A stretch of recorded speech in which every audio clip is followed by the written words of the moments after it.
overnight, but as coaches, you guys have probably got to be already cutting tape and getting ready to roll for Bradley Thursday. You know what? We will when I get home, but I'm going to enjoy it from now until we get home. You know, this was an incredible accomplishment for a team that was so much more beat up than anybody knew. Anybody knew. I mean, it was mental, it was physical, it was. We had lineups in there, guys that it just was different, and now I can finally say, you know what? I'm proud of this team for what they accomplished, for what they went through. It wasn't the norm. It wasn't like a lot of people. I mean, we go day to day not knowing who we were going to play.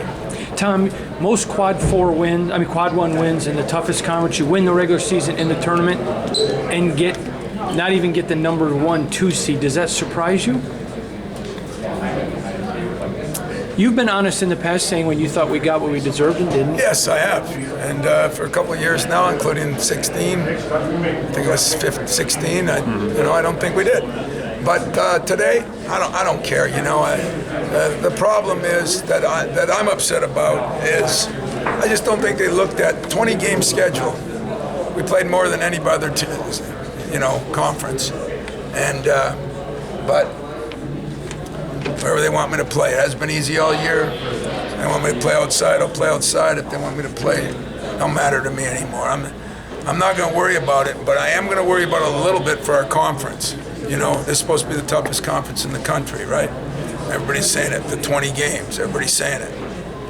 But it is what it is. Do you think they take this game into account when they're building it? No, that's what's the problem. Of course not, it's already done. We've been saying that for years, so I don't think they do. If somebody else does, I'm sure the committee will say they do, but like I said, I'm not upset about that. I'm used to it, you know. But I'm just a little, I think the conference deserves some things because this was the toughest conference, top to bottom in the country, and we played the most conference games in the country. But other than that, I apologize because I'm going to talk all day tomorrow. I'll give you every honest answer I can give you. But if you got something about the game tonight, I'd be more than happy to answer. I'm not going to answer about things I don't really have control of. You talk about when Kyle went down, what that moment was like. It seemed really hard for everybody. Yeah, you know what? He was screaming, as you know. I mean, he thought it was broke and thought his career was over. And he was thanking everybody. It was one of those times that you won't forget in a coaching career. And at halftime when he came walking in and it wasn't broke, it was so uplifting to the players. I mean, he's done. You know, it's a bad thing's like a balloon already. But I think that the players, that's why this team is such a cool team because, they all gathered around him. I tried to get him back in the huddle. They told me where to go, and I agreed with them. Just speaking about this team and kind of the emotion and the camaraderie, what do you think will take you guys the furthest this time of year? Cashes. No, here McQuaid stepped up, hey guys, we didn't play great. I don't know how John felt they played. In the first half, we played good for 10 minutes and then we really didn't. We got in foul trouble, Xavier, that was the first problem. Then we had Nick in there, which was no problem, and Nick's going to play more. But then they went with a small lineup, and that really hurt the coverages. And so that was a good move on his part. And then we couldn't play Xavier. We're playing a freshman in there, and that was a problem. And then Kenny probably had his worst game. Xavier, one of his worst games.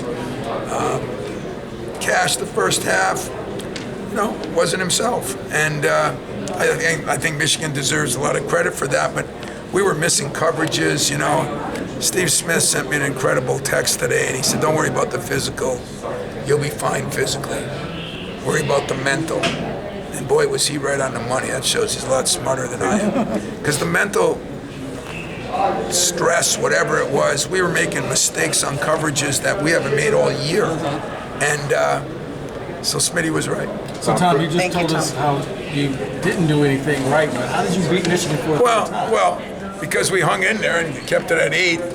And then the second half, we grinded, Cassius did play really good. McQuaid played unbelievable. X played a lot better.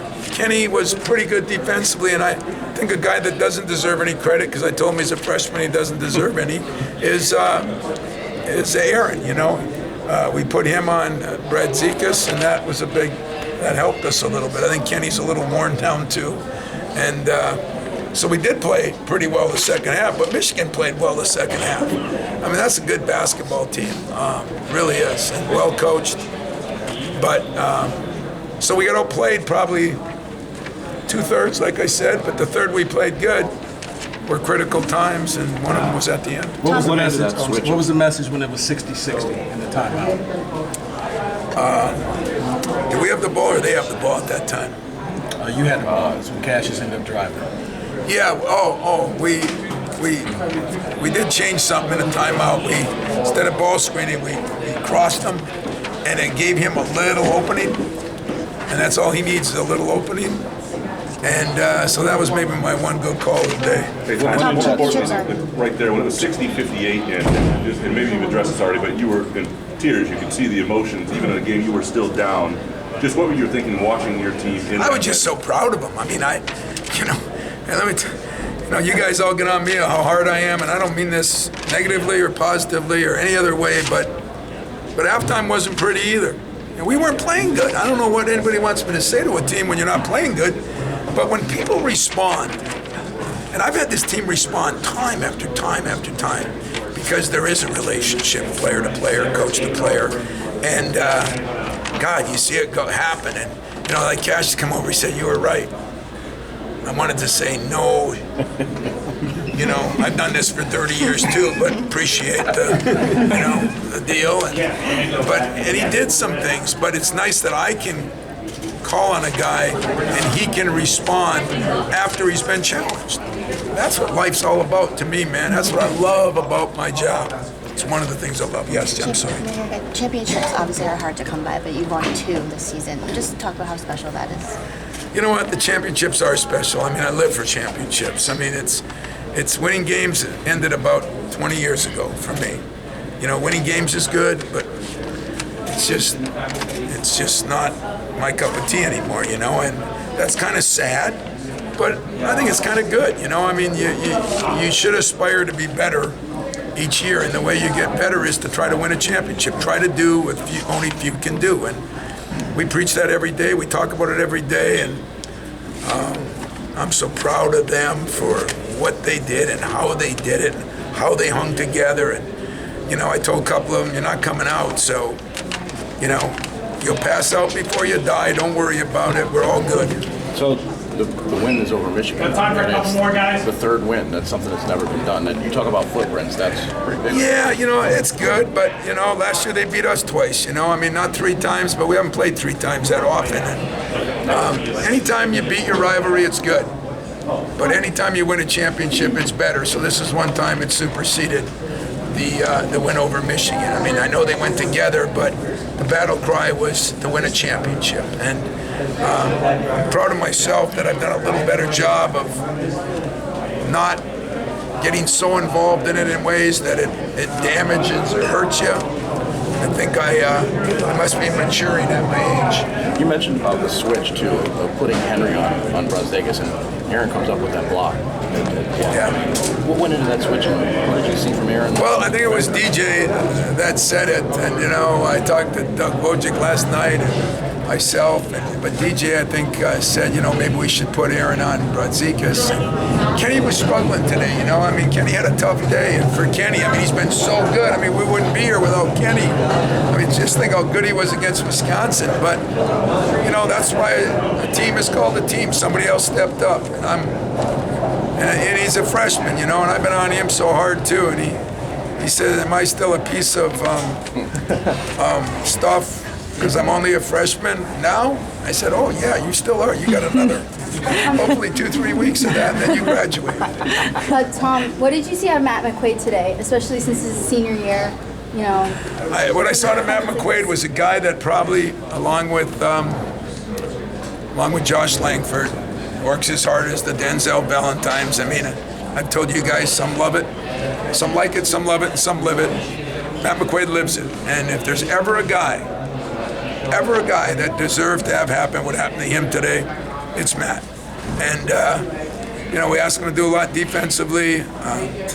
Nobody else was making shots. We tried to put him in different spots and roll him up. And Cassius found him. I mean, it was like those two were connected, like, you know, Steve Young and Jerry Rice. I mean, it was unbelievable. And maybe it was Mariucci here with me back in the old days. But I thought Matt McQuaid was, I don't know how many minutes he played, but it was a lot at a high level, and he made some big, big shots.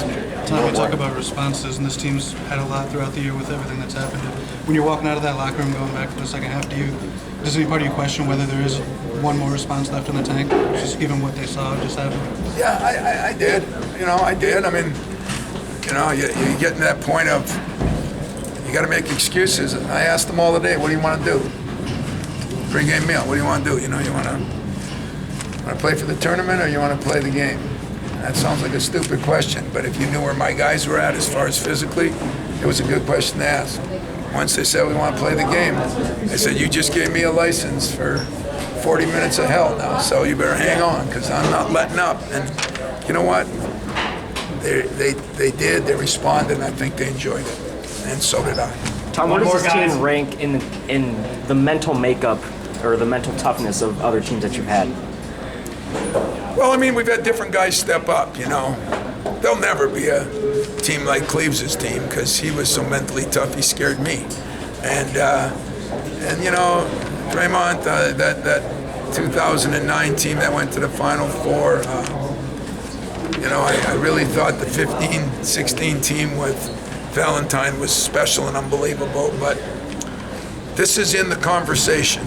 And what's cool about being in the conversation is the people that were in that group that I was talking about are pretty special people.